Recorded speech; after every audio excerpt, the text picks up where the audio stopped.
Hello, everybody. Welcome to this episode of Subculture Live. I am your host, Sammy Joe, and today we have a very special guest. We have Jaime Filer, and of course, we have Alan Kay. He is going to be co-hosting. This is his final week going into his show prep, so I'm glad he made it. I'm glad he made it to the show. But first, I have a little something I am going to run before I bring in my guests. Let's see if I can pull this off. Here we go. My name is Jaime Filer. I'm originally from Toronto, Ontario, but now I live in Tampa, Florida, and oh my God, it feels so weird to say. I am a new OCB Women's Physique Pro. It is seriously, I don't even know how to describe it. I did my first competition when I was 17 in 2004, and since then I've done 11 more, with the last one being this past weekend at the OCB Tampa Natural Yenny show. It was run absolutely flawlessly. Of course I say that and I'm slightly biased, but it seriously, not just the shows have evolved, but back when I competed in 2004, there wasn't even a women's physique category. I was just a tiny little woman's bodybuilder. So it's incredible to see the evolution of the sport, the evolution of, oh my gosh, the physiques, the level of competition, and it is an absolute honor and privilege to be a part of such a tight-knit community. The natural bodybuilding community has always been one of the most welcoming, friendly, familial that I've ever been a part of, and it was a real honor, and specifically to turn pro at Yenny show in my backyard, and I look forward to now competing as a pro.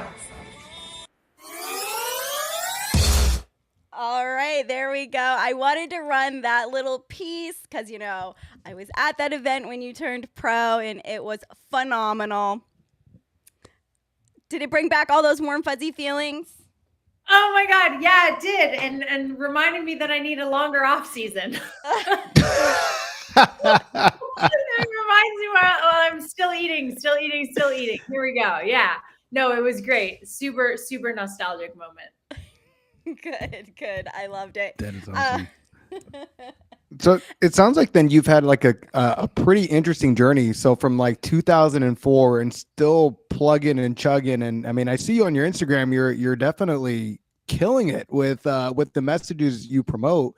Like, what would you say like kind of has kept you going over the years for you to put so much effort into this fitness industry?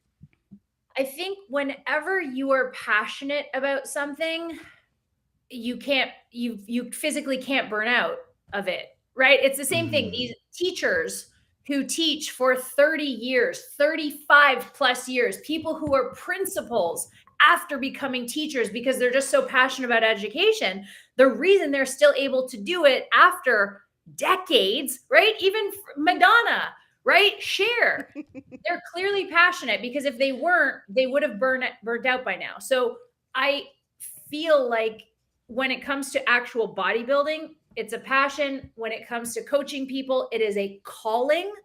And I haven't burned out 18 years later. Wow. Yeah. Wow. Yeah. Another question would be, so you've had a lot of different experiences. We read into that, we learn that, if people follow you on social media, but if they don't, why don't you kind of hit on how some of your personal experiences have really helped you grow as a mental and physical health coach, and how you can relate to a lot of your clients in so many ways? Sure. Well, my first show, I believe, was an IDFA show in Canada in 2004, or even Fame. Back in the day, 2004, 2005, I would have been about 17, 11th grade, 12th grade. So I was a junior women's bodybuilder, which wasn't a category, right? They had to like scratch the men's trophy, add a WO, because they did not see that. Oh my God. And I mean, at the time, the reason I got started, and this is where the mental health comes into play, is because I did have an eating disorder. I was actively battling anorexia, but the body dysmorphia essentially got the best of me. And what I saw in the mirror, as opposed to a lot of other people who struggle with eating disorders, wasn't a 200-pound overweight individual. It was exactly what was there. It was someone who was at 4% body fat, but it didn't occur to me that I was 105 pounds. I thought I was like a Lee Labrada kind of Bob Paris comparison, very classic lines. I didn't realize just how underweight I was until I recovered. So that's where I fell in love with the sport. I got on stage, and because I was the only teenage woman's bodybuilder, I just kept winning shows because there was nobody to compete against. And I'm like, wow, I'm so great at this sport. This is 100% I should pursue.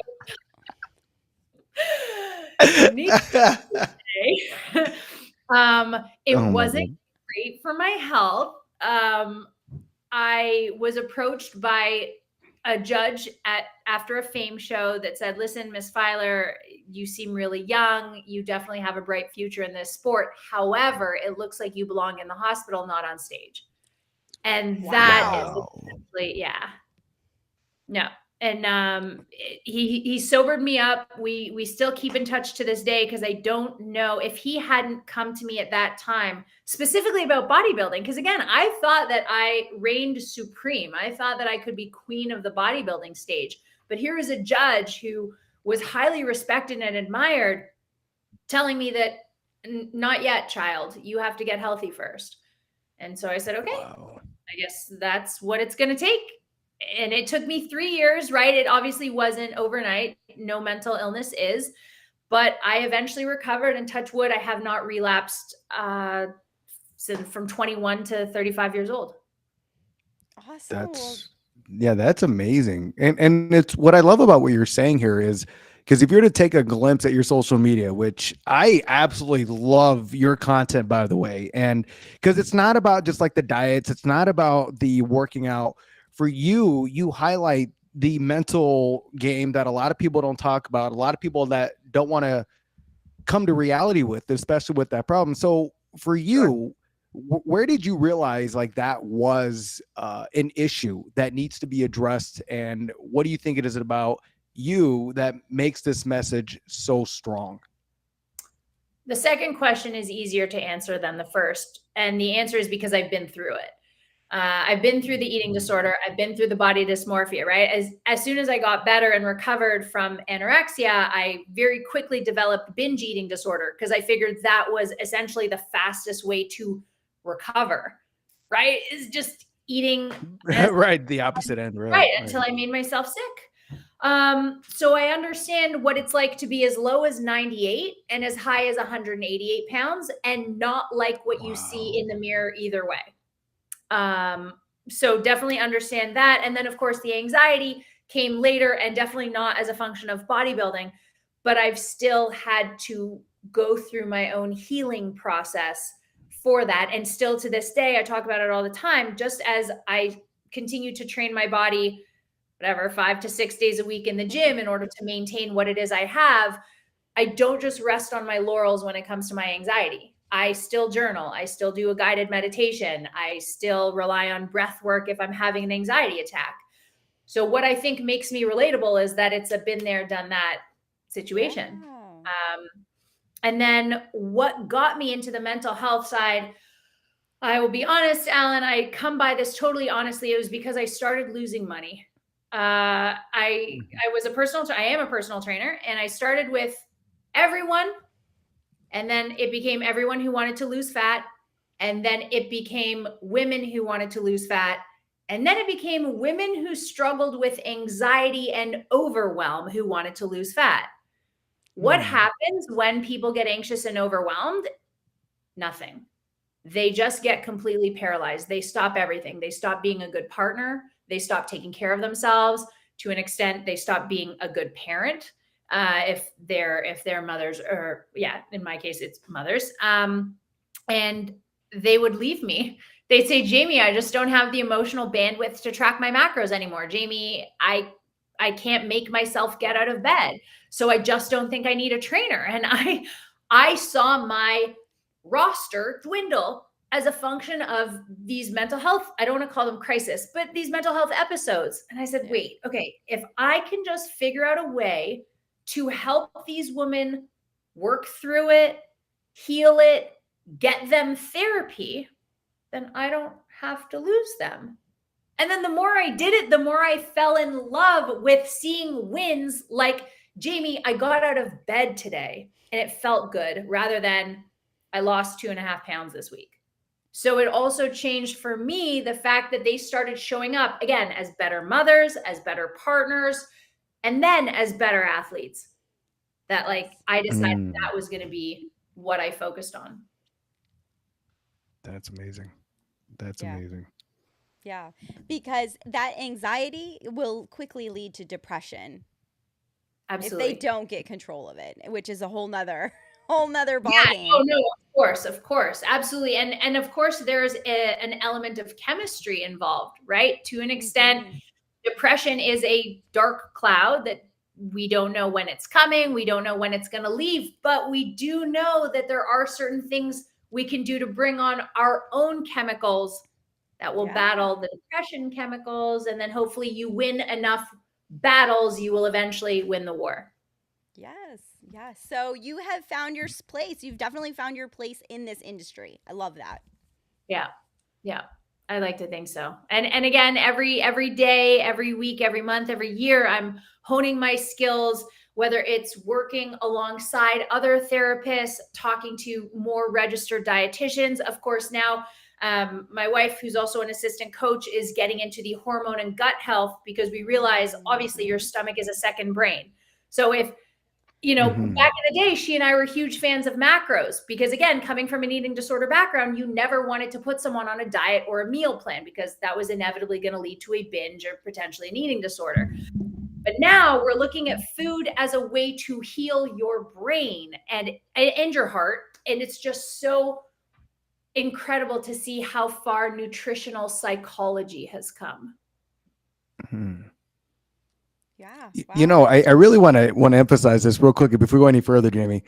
Not only do I love your content, but now that I get to talk to you, I love your passion and your energy. And like, I just feel it. And like, it makes me want to, like, when we get off this podcast, start like, oh man, how can I help someone with their own mental health? How can I eat better? How can I work? Like, just by talking to you is such an enthusiastic energy. And I really appreciate that. Seriously. Thank you so much, Alan. But I am glad to an extent that you knew what to expect from my social media, because it means that I'm doing my job. It means that even from the other side of a phone in a 2D kind of way, you still get it. Yes. Yes. Yeah. And that is always something that I like, being in the media part of everything. That is always something that I love to give my guests props for, which is managing their social media accounts, because it does matter and it does change lives and people do pay attention. And the message does get sent out there, and without constant attention to those social media accounts, that message is lost. And I know how much work and energy it takes to do what you do on a daily basis. I don't think there is ever a day that goes by where you're not putting out something, and people don't understand how important that is. And especially, let's talk about the algorithms and all of that. Yes, that's important, but just getting the message out there. So I do appreciate the hard work that you put into that. Big time. Thank you. Yes. Thank you so much. And again, especially, I was going to say even in the fitness industry, but almost especially in the fitness industry, it becomes so important to protect your mental health around social media. I mean, which is definitely a topic we can go into, but we've come a long way from just the days where your coach doesn't tell you to look at other athletes, right? Because now with so many people essentially they think they're competing for the same space, but there is enough space for everyone online, right? It's interesting, Alan, you said, you're not just workout videos and nutrition. No, because if I was, I'd be just like everyone else. Unless I had a following like DLB and I could sell an ebook or a membership for $5.99, I don't want to appeal to the masses. I want my silo of 1,000 raving fans. I don't need to fill a stadium of 100,000 people who are mildly interested. I want people just as passionate and enthusiastic about this as I am. Absolutely. Yeah, I mean, I can understand and I can feel it too, which is a great thing. And what I do love about you did mention social media, and that's something that I always harp on because it impresses upon how a lot of people project fitness, people project their own health or the lack thereof in that dynamic. So I love the fact that what you promote more than anything else is like the emotional and mental awareness, because it seems like that for you has been your biggest drive, your biggest fuel to get you to where you're at. And so the fact that you can position yourself in a way that you talk about things that matter to you, especially from an authentic space, just says so much about you. And I really do appreciate that for sure. Well, I thank you so much. I will take the compliment. So it's funny because you actually reached out to me. We did Alan, do you remember when we did a podcast and we were talking kind of about strongman and bodybuilding and We kind of do. like I the do remember that. two, right, Who's with right. him? Peter, Yes. yeah. Yes, with Peter. And you reached out and you're like, wow, have you ever thought about kind of comparing like the CrossFit with bodybuilding? And it's funny because before we went live, we actually touched on a little bit on CrossFit, and like you have a team and you guys are getting ready for some competitions. And I think that's incredible. So what are your thought process on those two different disciplines? I think, yeah, go ahead. Yeah, and just balancing them and the training styles and everything that kind of goes with it. I mean, I was told that they are essentially competing interests Sure. to do both CrossFit and bodybuilding. And I guess to an extent it is, right? If you know anything about CrossFit, it is very heavy into barbells because it's a combination of Olympic weightlifting, powerlifting at a super high speed, and then gymnastics. There isn't a whole lot of lateral raises, unilateral bicep work, right? CrossFit athletes are probably the least symmetrical athletes, both aesthetically, but also in terms of their strength. Mm-hmm. So, all previous coaches are like, you got to pick one, James, you do. And I don't disagree with them, which is why I'm a multi-sport athlete, but there is still a season for each one. So I got my pro card in 2021, in November of 2021. I gave up CrossFit in June of that year. Okay. Only did bodybuilding training, was able to follow my macro plan from my coach. I did 3 shows in 2022, did absolutely no CrossFit. Decided March 1st of 2023, when I had recovered my weight from my bodybuilding season in 2022, and I was healthy enough to lift heavy weights at high speeds, that 2023 was going to be the year of CrossFit again. And right. So what's super interesting as well is this is the algorithm, social media is so great. The woman who won, her name escapes me now, but I believe it's Jessica, who won the Yorton Cup in women's physique last year. Mm-hmm. Yes. Sammy Joe, am I correct? Yeah, I figured. Yes, okay. Yes. Jessica. She did CrossFit up until 2 weeks before the Yorton. Oh, wow. We're talking the whole deal: overhead squats, snatches, Metcons, 2-a-days, no less. Like one day, morning would be bodybuilding, and then afternoon would be one of her weaker body parts. And I said, well, shit. If the Yorton Cup champ can do CrossFit 2 weeks before winning the Yorton Cup, it might not be the worst thing in the world for me to play around with this. Right. And the current Miss America, she's a huge CrossFit. Rihanna, she does CrossFit. She actually did CrossFit the same weekend she won the Mr. America at the expo and won. Did. Yeah. Yes, she did. Wow. So maybe I'll get on stage at the Fit Fest at the AMBF show in between heats of my CrossFit. Who knows? Wow. That's pretty crazy, though. I did not know that. Yeah. I can just imagine you showing up to like a CrossFit event in like your bikini that you would like pose into your show, just start lifting with that, like going there looking all sassy, pretty with the heels and the whole 9 yards, and all of a sudden just do a hell of a snatch or something like that. Like I was literally going to say you're going to see so many snatches. Right?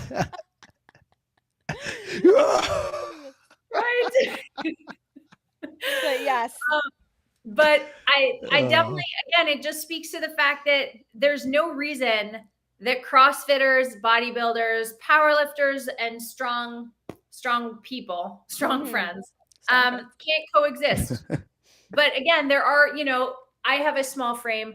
I probably will always have the small frame. So the reason that the judges didn't want me doing 2 sports at one time is they said, you're barely keeping on the weight as it is. Can you just stop the cardio for a minute?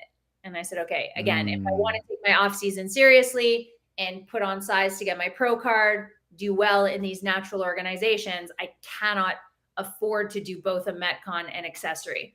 So it doesn't happen the same way it does for Jessica, for me, but I still consider myself a 2-sport athlete. That's great. And you don't lose interest either. I think mixing it up like that is prevents burnout in some way.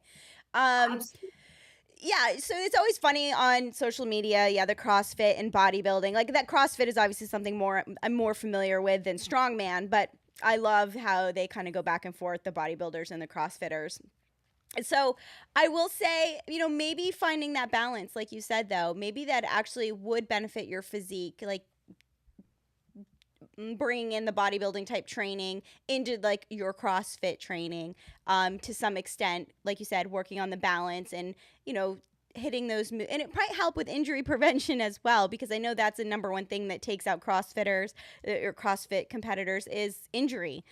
So maybe you kind of have a upper hand in that area as well. So it could be a good thing.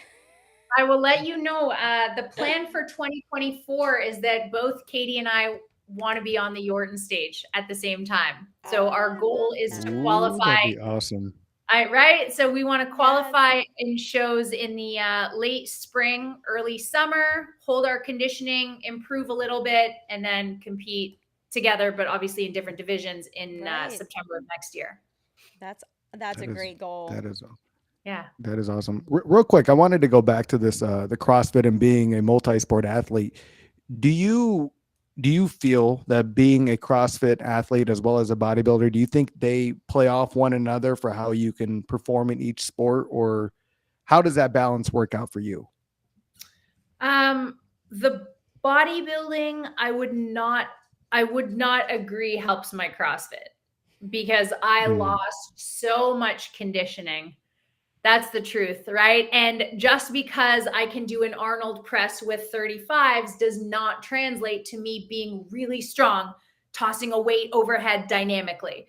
There's very little crossover. I mean, again, is my balance and symmetry good if we're doing alternating dumbbell snatches? Yes. But that particular movement appears once every never in a CrossFit competition. But the CrossFit specifically for me helped my bodybuilding because, truth be told, it almost mentally, emotionally allowed me space to eat more, because I don't understand off season just for off season's sake. I don't understand just being a bigger version of yourself.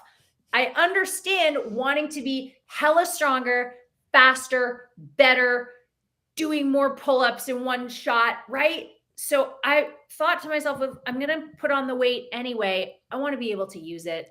I still want to be able to jump to a 24-inch box. So it, again, I don't want to say gave me permission, but it makes me feel so much better about my bodybuilding off season that I'm doing something really athletic and dynamic with my size now.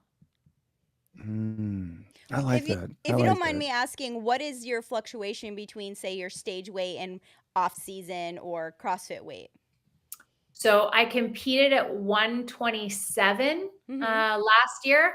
For reference, I'm 5'8", so I got to 127, and then I hover 142 to 147 in my CrossFit. Awesome. Yeah, that's so perfect. About 10 pounds. Yeah, a healthy 20 pounds. Yeah, that is so perfect. I love that. Alan?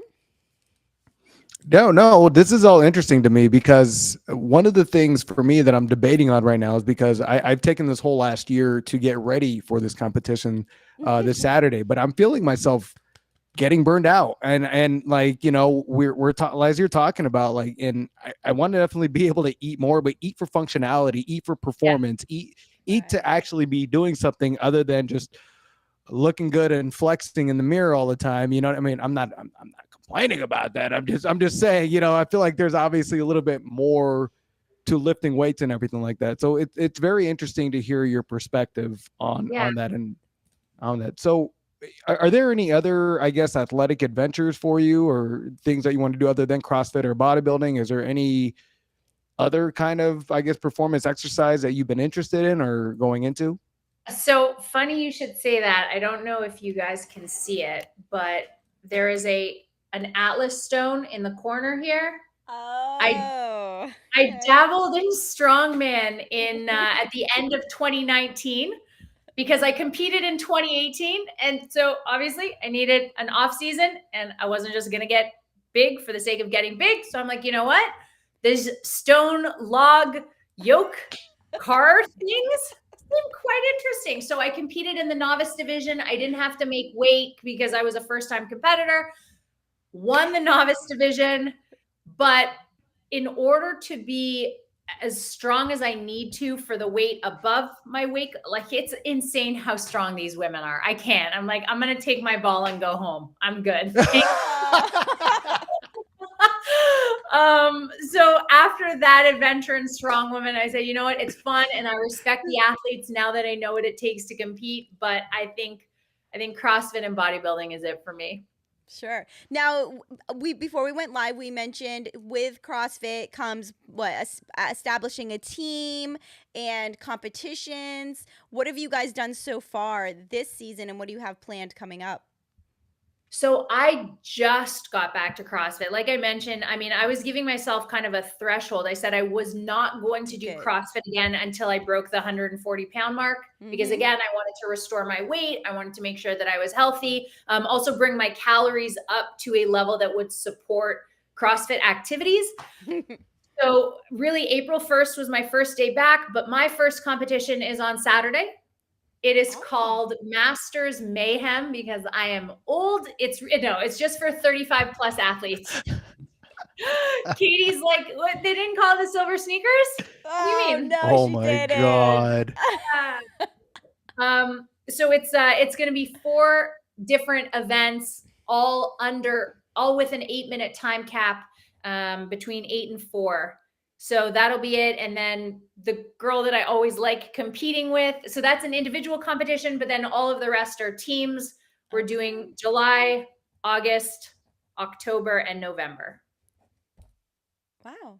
Okay. Yeah. So I want to ask you this just because I know so much about bodybuilding, but I know so little about CrossFit. What is it like? This maybe for somebody who's watching.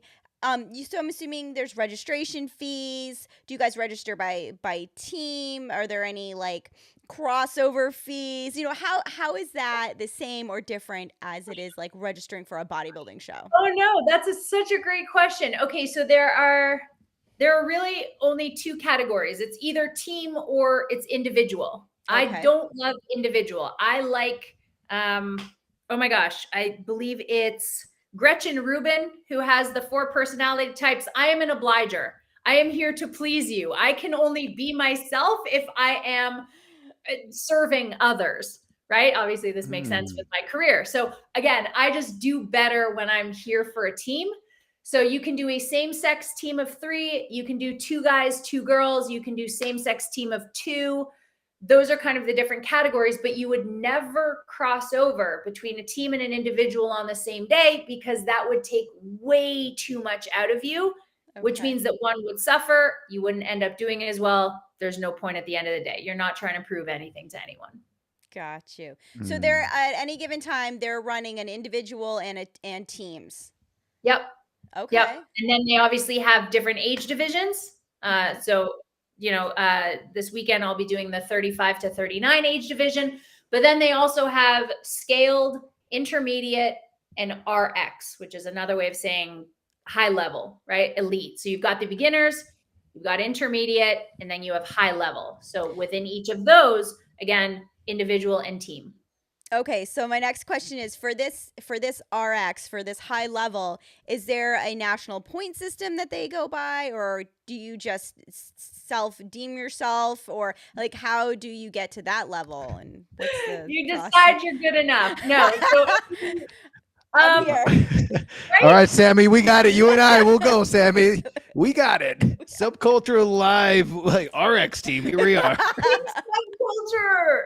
So there are standards. I'll say, you know what? In order to qualify for a beginner, you should have a clean weight of maybe 65. If you're intermediate, your clean weight should be 95. And if your RX clean weight for a woman would be 135. So there is a standard to meet for all three. And if you just don't have the movement, you probably wouldn't compete in that division. Got you. Okay. That makes sense. So, Sammy, I guess we can sign up, but then we might just get criticized as soon as we're expected to perform. But we can sign up for it, though. That's what I heard. We can sign up for it. So it's all right. I think you should just go in your posing suits. I'm still hung up on that. Go out there, posing suits, fake tans, the whole 9 yards, and then just start. Yeah, why not? Why not? No. Yeah. My goal is maybe get a few CrossFit athletes interested in coming over to the bodybuilding stage. If I can do that, I'm good. Yeah. Hey guys, when you get tired of lifting heavy, be really lean and starve yourself. No, I'm just kidding. You're not wrong, though. You're not wrong. Is it, in your opinion, is it easier for a bodybuilder to go to CrossFit or CrossFit to go to bodybuilder? It is easier for a bodybuilder to go to CrossFit because you put the caloric energy back into your body. It is not easy for a CrossFitter who is used to not tracking their macros because, again, that output level is just so high.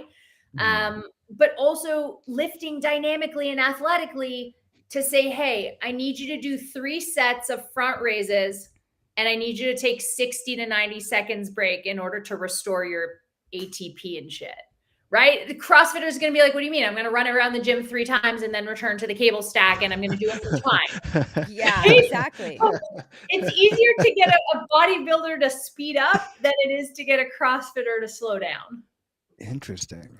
That is really interesting. So for me as a bodybuilder, if I wanted to start going into CrossFit, like what are some of like the big steps or the big mindset jumps that I'd have to go into if I wanted to transfer over into a CrossFit athlete?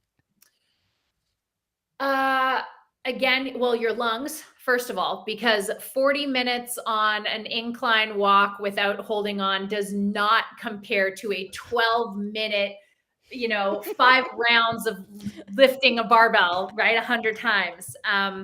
There's no strain on the lungs in bodybuilding the way there is on CrossFit. So I would tell you to join a CrossFit box, familiarize yourself with the Olympic lifts. Don't try to be a hero. Again, similar to bodybuilding, leave your ego at the door. Be ready to be a beginner again. But find a coach. Don't do it on your own. Definitely join a community because this is not an individual sport. Again, in bodybuilding, I get it. You can say, oh, but I have my team and my partner so supportive and my coach. But in CrossFit, it's like a spin class. There are 12 other people sweating and grinding and swearing and trying just as hard as you are. You can't help but feel like you're part of a community and that you want to try just as hard for them. Yeah. That is so strong, especially with like community teamwork. Like you said it earlier, like you're really good at showing up for other people, and definitely it's just so amazing. I think about not only these communities, but just about a mutual interest in our passions, and the fact that like, hey, if I see Jaime pushing her ass off, I see Jaime promoting all these great messages, like how can I not do the same because I feel just as passionate as she does? And just like Sammy, for example, as soon as I started working with Sammy on production of content and whatnot, even my studio was phenomenally better just because he keeps because Sammy's a great friend now. And so it's awesome that you're highlighting the fact that, hey, community is really important because it definitely enables us to show up for a bigger cause than ourselves, which I feel like is the biggest principal root for being our higher versions. So I could not agree more. One of my favorite quotes of all time, and you essentially said it, was, a candle doesn't lose its flame by lighting another candle. So if I was the type of athlete, right? Oh, I could in the back of my mind say, wait, if Alan gets inspired, he is going to turn into an online coach. Now there is some sort of scarcity mindset going on in my head. And now, Alan, all of a sudden you turn into my competition. Instead, I could not be more excited if this podcast is what gets you to spread your message that much harder, that much more frequently, that much louder. I'm like, wow, Alan's about to take off like a rocket ship. Boom. Same thing when you're in the gym and I'm seeing another female who's roughly my age, but she's stronger, she's faster, she's a little bit better than I am. Instead of thinking, oh my God, I need to beat her, I'm thinking, wouldn't we make a great team? That's someone I want to get just slightly better so that come the Tampa Fit Fest, I can say, do you want to team up? And she'd be like, hell yeah, I've seen you busting your ass. Let's go. Hell yeah. Yes. I feel like, Jamie, I feel like you should get like an emotional pre-workout line made, because just listening to you, I'm so inspired to do more than just work out. That's for sure. I think it's called a podcast and you have Is one. that Yeah. Oh God. No, this was so great. I am so glad you took the time to come and talk to us and share some of this with us. And, like I said, I follow you. I love the content you put out. Love the message that you put out. And I know you are just at the beginning. I mean, you are continuing to grow in so many ways, which I love seeing. And so I'm excited to see how this CrossFit ends and how your goals going into next year, going to the Orton Cup, how that all pans out.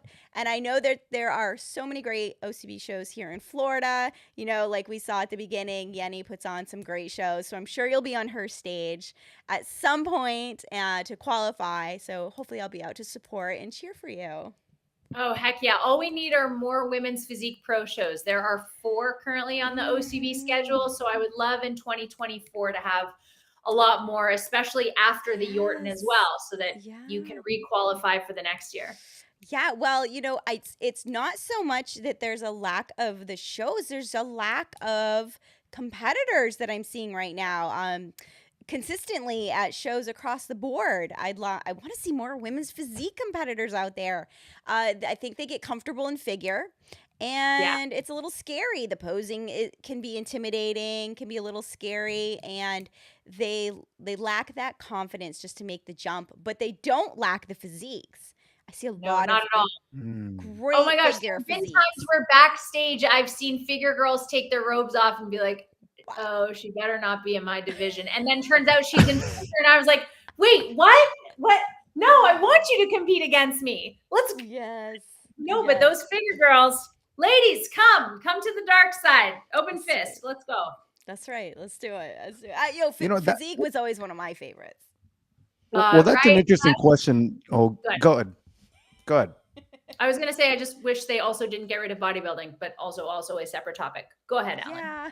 Well, no, what I was going to ask you, since both you ladies are on here, it's speaking about it, like, where do you guys see women's, like the popularity of like women's figure, women's physique? Like, I see it growing, right? And the fact that you guys have both been in the game for a while before it was even mainstream at all is pretty damn phenomenal, right? And it says a lot about both your guys' passion for the sport. So I guess, we ask this question all the time on this show. What do you think it's going to take for the sport to become more popular or to be more of a mainstream, even more than it already has been, I guess, in my opinion? So I know that you guys don't pull any punches on this show. So I'm just going to say it. What it's going to take is an amalgamation of the organizations so that women don't feel like they have to choose and there's a structured schedule. There also needs to be, very similar to CrossFit, a season. You have to make these women take time off to restore their health and their metabolisms and their guts between the months of freaking November and March, the same way it used to be in the IFBB. So what I think it's going to take is just 1 or 2 natural organizations to run them all, and then 0 shows ghost town between November and March. Sammy, what do you think? I agree with you 100%. And so I started competing when I was 19, and that truly was how it was. There was a season. And once I got back into it, um, it after things have, I got into natural bodybuilding because I feel like the NPC still stays pretty much within those months. There's a few outliers down here in Florida as far as shows are concerned, but it started to become so much of a business that you're actually even seeing organizations bragging about having shows in every month of the year. Where in my mind, I was always like, wow, that's odd, because I just always felt like it was always just like a gift. The holidays was always just such a gift. After Thanksgiving, there wasn't, after Thanksgiving, there really just wasn't any shows going, like you said, going into like almost March, April. Yeah. And you could relax and enjoy time with your family and just not feel like you're missing out on anything. But now that's not the case. There's just you're just always, if you're not competing, you're feeling like you're missing out, or you're getting bombarded with the promoters in the inbox and this, that, and the other thing, where there's just not like any downtime. No, I agree, but it's very much a business, and I don't in the future see anybody working together, but I do see but I do see the sport growing and evolving on so many positive levels across the board. So that I am very thankful for. And I think it's, social media has a lot to do with it. And I think all of us natural athletes that keep spreading our message and keep drawing people to our platforms, we don't have to scream from the rooftop, hey, we don't take drugs, we're all natural. All you have to do is bring them into your platform, and they will see for themselves, right? They will see where you are, what you're doing, and they will follow you. And that's how I built my following when I was a promoter. I was out there in multiple organizations, non-tested organizations, and I never said anything about being a drug-free athlete, but I did invite people to follow me, and so many, especially women, were like, weeks later, they were like, oh my God, you're all natural, and I didn't know these organizations existed. I was like, come with me. Yeah. Come with me. But that was it. I didn't have to scream it. I just let them figure it out on their own. Yep. And as long as we all keep doing that, that's how we continue to build. And with social media, it's such a powerful tool for all of us. Totally. And again, it also speaks to develop that sense of community. If you have other competitor friends who are competitors, see them as friends first, right? Like, two women's physique competitors don't have to hate each other. Again, there's enough space. That's it, right? And in fact, if you guys went live on Instagram together, you'd probably bring more people into the fold than if you guys, your own thing. And I'm seeing more of that. I really love that. I love the culture of natural bodybuilding. I am seeing more and more of this at shows, and even like platforms like this where the athletes, they're like, I did Called Out, right? I don't know if you remember that little series, and I've been playing with it a little bit this year. And of course, I'm getting consent. I never do that without consent from both parties. And it's like wrestling. It's like WWE, but it's fun, and it drums up excitement, and it gets people's eyes on us, and it's just a good time. But I love how how the athletes love participating in that, and there's no hard feelings, and they can deal with it. They're not hurt by it, They're like, let's have some fun. And we'll even brainstorm like a little scripts, and it's just a good time. And I think that, I don't know, I just have fun with it. I'm kind of I think that community aspect is really important because like for me, for example, up into the show this Saturday, a lot of my inspiration, a lot of people that motivated me to even get here. Because as you guys know, with prep, it prep brain, you start losing carbs and like, oh my God, why the hell am I doing this?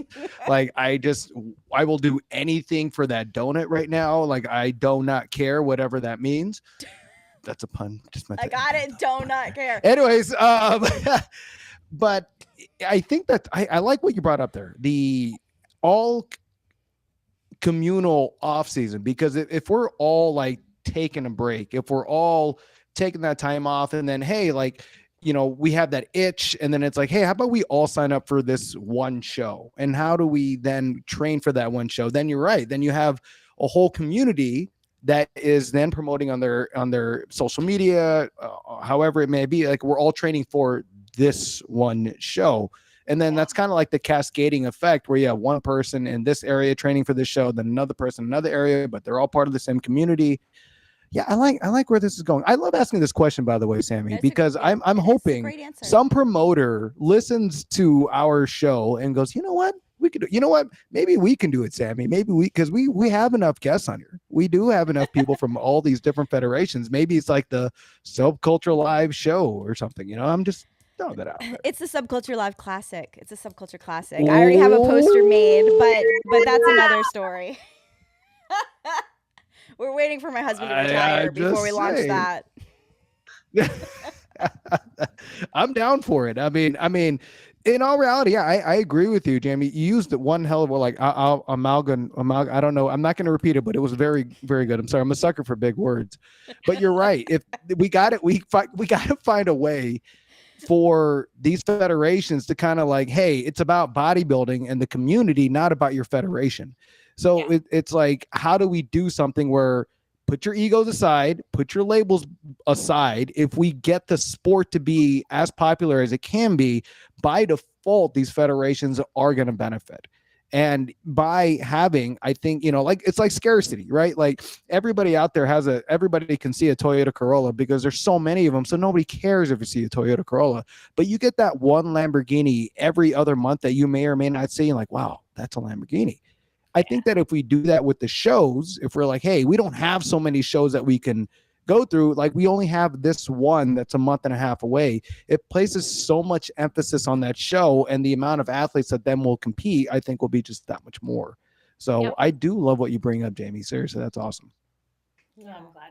Yeah.